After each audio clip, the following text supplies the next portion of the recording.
Good morning. It's April 20th. This is To My Liberal Friends. And once again, if you have comments, please leave them. I try to read them, and I encourage you to go over and view this on the YouTube site. The news over the weekend that former President Joe Biden has an aggressive form of prostate cancer has brought another subject to the forefront of my mind. First, I wish him a recovery. As a cancer survivor myself, I know that medical science has made many advancements in recent years, and hopefully there'll be a full recovery for him. I am concerned that this was not detected earlier by the White House physicians, that they could have begun treatment earlier.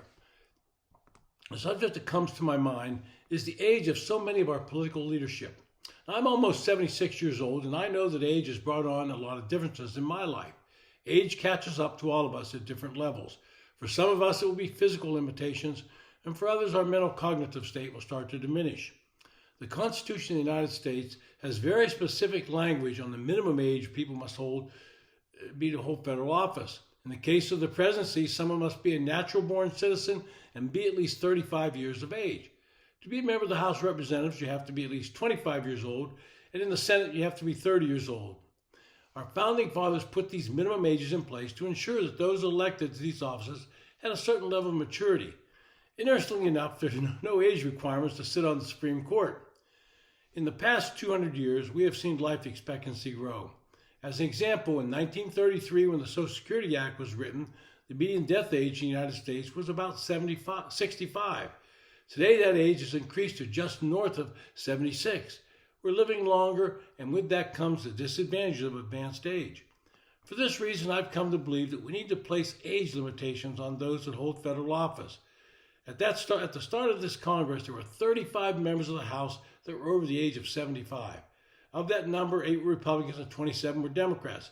A total of 13 were over the age of 80. Over in the Senate, 35 members were over the age of 70, with several others just under that threshold number.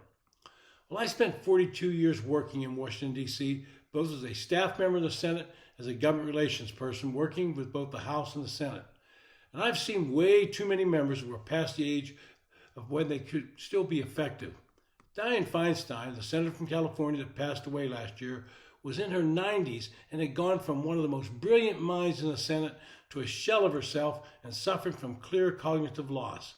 Strom Thurmond served in the Senate till he was 100. He lived the final 3 years of his life at Walter Reed Army Hospital, and the Republicans wheeled him in when they needed his vote. His office was basically run by his chief of staff.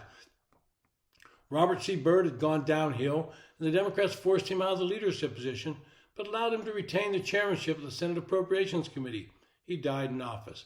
Currently, Mitch McConnell, who is 83, had to step down as a Republican leader, but now chairs the Defense Appropriations Subcommittee. His health has incurred some serious issues, and he's going to retire at the end of this term. And I can list multiple other members of the House and Senate that have cognitive issues, but I think you get the point. The Republicans of both the House and the Senate have tried to address the problem of aging members. They have put rules in place that limit the number of years you can serve as a committee chair or ranking member. This has put the onus on the member to retire once that limitation is reached. It's difficult to go from a position of power to being a backbencher. Democrats have refused to implement similar limits on their chairmanships and ranking positions. It is something that chafes the younger members of their caucus as they're blocked from moving upward. And all this has brought to me the conclusion that we need some age limitations for serving in Congress or the White House. Perhaps the age would be 70 or 72. To accomplish this, we'd more likely take a constitutional amendment. In order to pass such a measure, it takes 2/3 of both the House and the Senate. It would then take 3/4 of the state legislatures, 38, to ratify the amendment. And I guarantee you the states would ratify this quickly. The problem is in the Congress. I don't see these geriatrics voting themselves out of office. All too many of them have reached a point in life where this is all they know, and they need the office to keep going. I've seen it over and over. They like having the staff take care of everything. And I can remember sitting on the staff sofa in the back of the Senate chamber when an older member walked in. Bob Dole, that quick-witted senator from Kansas, turned to us on the sofa and said, quote, "I tell all my colleagues over the age of 70 to keep running. This is the best old age home in the country." Now, of course, we all laughed, but he had struck the nail on the head, so to speak, and this is why so many of them keep on running for re-election.